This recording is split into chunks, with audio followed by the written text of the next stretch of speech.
my room. My roommate and I tried to make our room as homey as possible. As you can see, we love pink. I have my pictures, all my family and friends. I would definitely recommend getting a mattress topper for your bed. I have one and it makes your bed so much more comfortable. My roommate and I decided to loft our bed so that we have a ton of space under our beds for storage. We have a TV, microwave, and our refrigerator. These are the things that didn't come with the room, so me and Amanda kind of coordinated before we came to school to figure out who was bringing what. Living with a roommate was definitely a challenge for me. Amanda is a little bit messier than me, and she goes to bed a little bit later, so we definitely had some bumps in the road, but in the end, we figured out that small compromises are definitely the best way to make the roommate situation good. Alright, looks like I have about a half hour before class, so I'm just going to take a quick shower. I'm grabbing my essentials here. I have my shower caddy with like all my shampoo and my conditioner, toothbrush, everything, and I also have flip-flops, and trust me, you do not want to take a shower in college without flip-flops. At first, I was really grossed out about having to share a bathroom with a bunch of different girls, but it's really not that bad. I share a bathroom with all the girls in my hallway. There's a boys' and a girls' bathroom on every floor. It's clean every single morning. There's always a cleaning lady here. Just remember, before class, I want to throw a load of laundry in, so it'll give me a chance to show you guys the laundry room. So, let's go! For some of you, this might be your first time doing laundry, but don't panic. It's pretty much foolproof. You can use quarters, but I like to use my RAM account. It's just more convenient.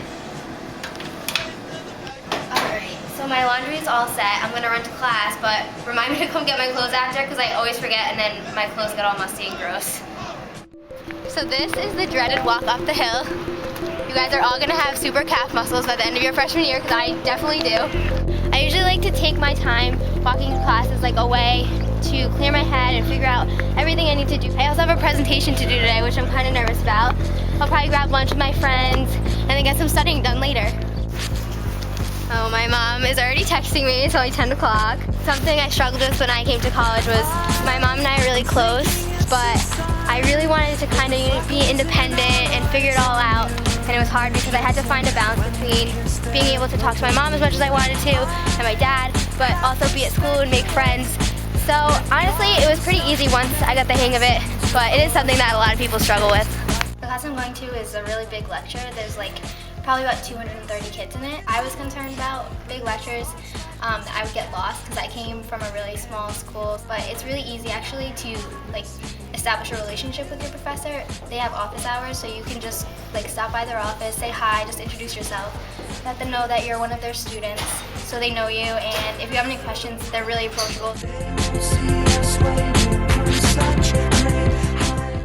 Like I said before, this is a big class, so I like to get here early to get a seat because if I don't, I'll be like way back there.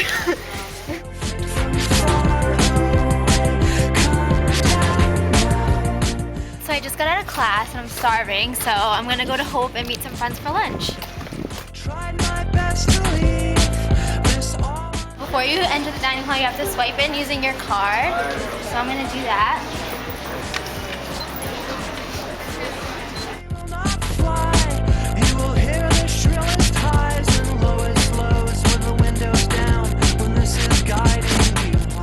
Classes just got out, so there's gonna be a ton of people crossing the quad.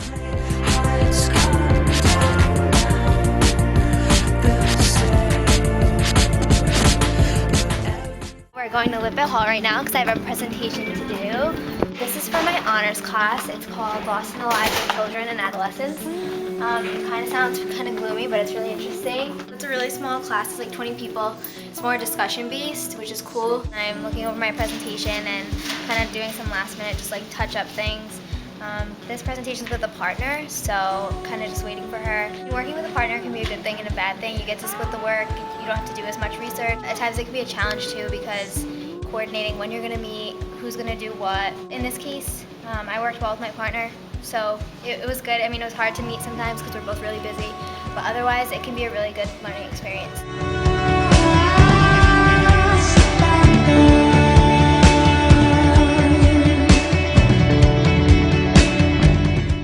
I just finished my presentation. I feel so good now that that's just a weight off my shoulders. But now I'm heading into the library because I want to get some work done. I know if I go back to my dorm, I'm not going to get anything done, so I came right here. One of the key things in college is finding a study spot where you can just kind of focus and be quiet and be free of any distractions, and the library happens to be mine. Your freshman year, you're probably going to have classes that you find really easy. Some classes you might find more difficult. It just depends on where your strengths are. My more challenging class is organic chemistry, so normally I have to put in about an hour to 2 hours for other classes a week. For this class, I put in probably about 3 to 4 hours of studying and homework. My teacher puts up a lot of resources online, like old tests and some like multiple choice questions that can help us study and practice. The key to this class is practice, and that goes for a lot of other classes as well. I had kind of a difficult transition from doing high school type work to college type work. In high school, I didn't really have to study that much. Everything kind of came pretty easy to me. But in college, it's a lot of independent work, so teachers won't necessarily say this is due on this day or you have a test coming up. You kind of have to keep track for yourself. It's easy to transition to once you get the hang of it, but at first it can be overwhelming. It's to a point where you have to figure out that it's your responsibility to get the work done and to maintain your time. You have all this extra time that you didn't have in high school, so you just have to figure out how much time you're going to commit to studying and doing your work and how much time you're going to commit to activities or hanging with your friends, and stick to that schedule.